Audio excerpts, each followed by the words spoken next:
ಎಲ್ಲರಿಗೂ ಜಾನು ಸ್ನೇಹ ಲೋಕ ಚಾನಲ್ಗೆ ಸ್ವಾಗತ. ಸಾರಿ, ನನಗೆ ಇಷ್ಟು ದಿನ ವೀಡಿಯೋ ಮಾಡೋಕ್ಕಾಗಲಿಲ್ಲ. ನನಗೆ ಒಂದು ಸ್ವಲ್ಪ ಪರ್ಸ್ನಲ್ ಹೆಲ್ತ್ ಇಶ್ಯೂಸ್ ಇತ್ತು. ಹಾಗಾಗಿ ಇನ್ನು ಮುಂದೆ ಆ ಥರ ಆಗೋಲ್ಲ, ಖಂಡಿತ ಮಾಡ್ತೀನಿ. ಇವತ್ತು ನಾನು ಮಾಡ್ತಾ ಇರೋ ರೆಸಿಪಿ ಬಂದುಬಿಟ್ಟು ಇದ್ಕಿನ ಬೇಳೆ ಪಲಾವು. ಇದ್ಕಿನ ಬೇಳೆ ಪಲಾವ್ಗೆ ಮೇಯ್ನ್ ಇಂಗ್ರೀಡಿಯೆಂಟ್ಸೇ ಇದ್ಕಿನ ಬೇಳೆ. ಹಂಗಾಗಿ ಅವರೆಕಾಳು ತೊಗೊಂಡಿದ್ದೀನಿ. ನಾನಿಲ್ಲಿ 1 kg ಅವರೆಕಾಳು ತೊಗೊಂಡು ಇಟ್ಕೊಂಡಿದ್ದೀನಿ. ನೀವು ಅಷ್ಟೇ ಬಲ್ತಿರೋ ಕಾಳು ತೊಗೊಳ್ಳಿ, ತುಂಬ ಚೆನ್ನಾಗಿ ಬರುತ್ತೆ. ಹಾಗೆ ಅದಕ್ಕೆ ಸ್ವಲ್ಪ ಮಸಾಲ ಬೇಕಲ್ಲ, ಅದಕ್ಕೆ ನಾನಿಲ್ಲಿ ತೆಂಗಿನಕಾಯಿ ತುರಿ, ಶುಂಠಿ, ಬೆಳ್ಳುಳ್ಳಿ, ಚಕ್ಕೆ, ಲವಂಗ ತೊಗೊಂಡಿದ್ದೀನಿ. ಹಾಗೆ ನಾನಿಲ್ಲಿ ಒಣಮೆಣ್ಸಿನ್ಕಾಯಿ ಉಪಯೋಗಿಸ್ತಾ ಇದ್ದೀನಿ. ಈ ಈರುಳ್ಳಿ ಬಂದುಬಿಟ್ಟು ನಾನು ಒಗ್ಗರಣೆಗೆ ಇಟ್ಕೊಂಡಿದ್ದೀನಿ. ಆಮೇಲೆ ಉದ್ದುದ್ದಕ್ಕೆ ಹೆಚ್ಕೊಂಡು ಒಗ್ಗರಣೆಗೆ ಹಾಕ್ತೀನಿ.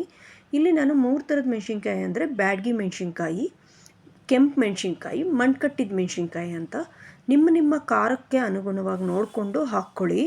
ಯಾಕೆ ಅಂದರೆ ಇದು 3 ಮಿಕ್ಸ್ ಮಾಡೋದ್ರಿಂದ ಸ್ವಲ್ಪ ಖಾರ ಆಗಿಬಿಡುತ್ತೆ. ಶುಂಠಿ ಕೂಡ ಇರೋದ್ರಿಂದ ನೋಡ್ಕೊಳ್ಳಿ, ನಿಮಗೆ ಯಾವ ಥರ ಬೇಕು ಅಂತ ನೋಡಿಕೊಂಡು ನೀವು ಖಾರ ಹಾಕ್ಕೊಳ್ಳಿ. ಇದನ್ನು ನುಣ್ಣಗೆ ರುಬ್ಬಿ ರೆಡಿ ಮಾಡಿ ಇಟ್ಕೊಳ್ತೀನಿ. ಹಾಗೆ ಒಗ್ಗರಣೆಗೆ ಈರುಳ್ಳಿ, ಪಲಾವ್ ಎಲೆ, ಅನಾನಸ್ ಹೂವು, ಮರಾಠಿ ಮೊಗ್ಗು ಇಷ್ಟು ಉಪಯೋಗಿಸ್ತಾ ಇದ್ದೀನಿ ನಾನು. ಅಷ್ಟೊತ್ತಿಗೆ ಒಂದು ಕುಕ್ಕರಲ್ಲಿ ನಾನು ಎಣ್ಣೆ ಹಾಕಿಟ್ಕೊಂಡಿದ್ದೀನಿ. ನೀವು ಬೇಕಾದರೆ ತುಪ್ಪ ಕೂಡ ಆ್ಯಡ್ ಮಾಡ್ಕೋಬೋದು.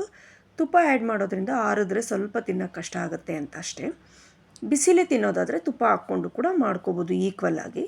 ಹಾಗೆ ನಾನಿಲ್ಲ ತೋರಿಸಿದಂತೆ ಪಲಾವ್ ಎಲೆ, ಚಕ್ಕೆ, ಲವಂಗ ಎಲ್ಲ ಇದಕ್ಕೆ ಹಾಕಿ ಚೆನ್ನಾಗಿ ಫ್ರೈ ಮಾಡ್ಕೊಳ್ತಾ ಇದ್ದೀನಿ, ಸ್ವಲ್ಪ ಸ್ಮೆಲ್ ಬರೋವರೆಗೂ ಅಷ್ಟೇ. ಈರುಳ್ಳಿನೂ ಅಷ್ಟೇ, ನಾವು ಯಾವಾಗಲೂ ಈರುಳ್ಳಿ ಹಾಕಿದ್ರೆ ಚೆನ್ನಾಗಿ ಫ್ರೈ ಆಗಬೇಕು. ಈರುಳ್ಳಿ ಏನಾದರೂ ಅರ್ಧಂಬರ್ಧಂ ಬೇಯೋ ಟೈಮಲ್ಲೇ ನಾವೇನಾದರೂ ಬೇರೆ ಸೇರಿಸ್ಬಿಟ್ರೆ ಹಸಿ ವಾಸನೆ ಬಂದುಬಿಡುತ್ತೆ.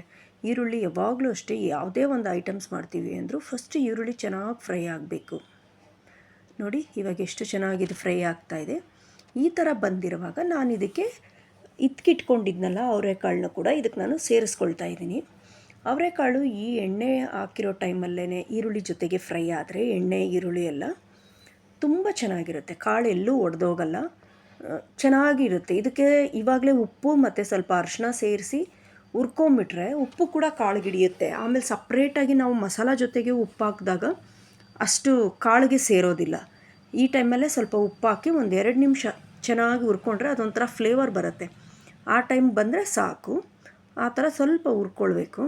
ನನಗೆ ಸ್ವಲ್ಪ ಇನ್ನೂ ಹೆಲ್ತ್ ಇಶ್ಯೂಸ್ ಇದೆ, ಹಾಗಾಗಿ ಸ್ವಲ್ಪ ವೀಡಿಯೋಗಳು ಮಾಡೋದು ಕಷ್ಟ ಆಗ್ತಿತ್ತು. ಇನ್ನು ಮುಂದೆ ಆದಷ್ಟು ನಾನು ಮಾಡ್ತೀನಿ, ವೀಡಿಯೋಗಳನ್ನ ಮಿಸ್ ಮಾಡಲ್ಲ. ಹಾಗೆ ಈಗ ನಾವು ರುಬ್ಬಿಟ್ಕೊಂಡಿರೋ ಮಸಾಲ ಕೂಡ ಇದಕ್ಕೆ ಸೇರಿಸ್ಕೊಳ್ಳೋಣ.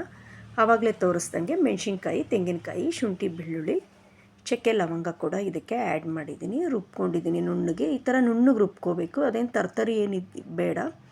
ಮತ್ತು ಯಾವಾಗಲೂ ನಾವು ಮಸಾಲ ಹಾಕಿದ್ರೂ ಅಷ್ಟೇ ಅದು ಎಣ್ಣೆ ಬಿಟ್ಕೋಬೇಕು. ನೋಡಿ ಸೈಡಲ್ಲೆಲ್ಲ ಕಾಣ್ತಾ ಇದೆ. ಆ ಲೆವೆಲ್ಗೆ ಮಸಾಲ ಚೆನ್ನಾಗಿ ಬೇಯಬೇಕು.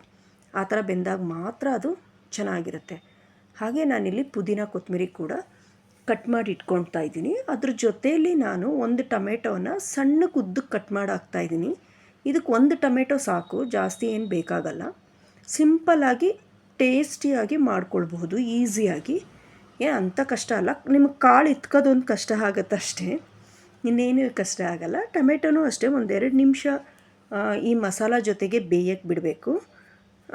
ಪುದೀನ, ಕೊತ್ತಂಬರಿ ಅದೇನು ಬೇಯಿಸೋ ಅಷ್ಟು ನೆಸೆಸಿಟಿ ಇಲ್ಲ. ಟೊಮೆಟೊ ಮಾತ್ರ ಒಂದು ಸ್ವಲ್ಪ ಅದ್ರ ಜೊತೆಗೆ ಕುದೀತಾ ಇರೋವಾಗ ಅಕ್ಕಿನ ಆಲ್ರೆಡಿ ನಾನು ತೊಳೆದು ರೆಡಿ ಮಾಡಿ ಇಟ್ಕೊಂಡಿದ್ದೀನಿ.